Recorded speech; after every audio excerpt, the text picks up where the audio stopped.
Hello mga mare. For today's mini vlog ay papakita ko naman sa inyo kung ano yung ginagawa ko pag hindi ako nag-tutorial sa crochet. So ayan, umakyat ako sa, hindi naman siya totally bundok. So diyan lang sa taas ng bahay namin.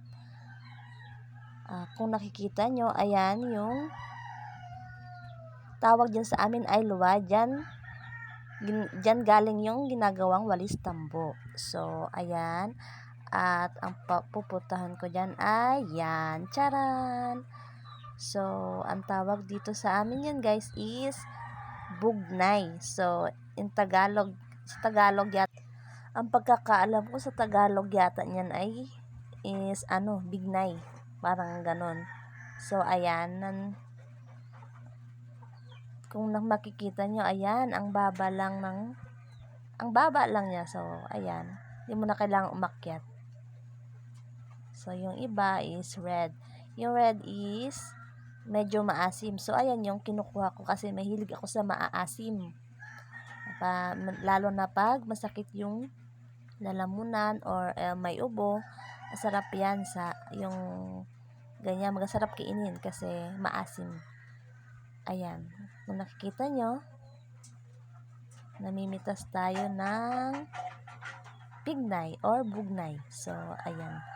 May konting hilaw pa, pero pwede na yan.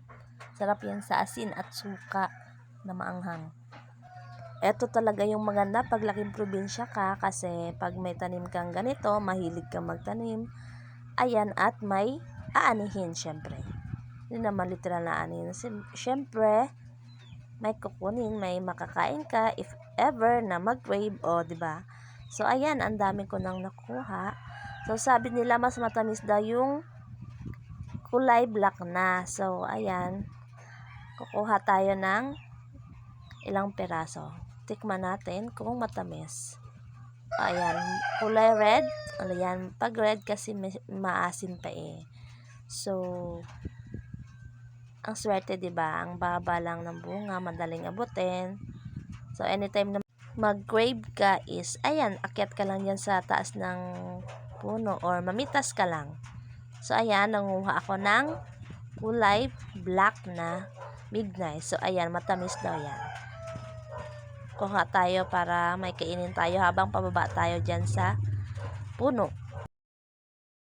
Pag talaga bang laking probinsya ka is libre at magsasawa ka lang talaga mamitas. So, yan lang muna for today's video. Bye!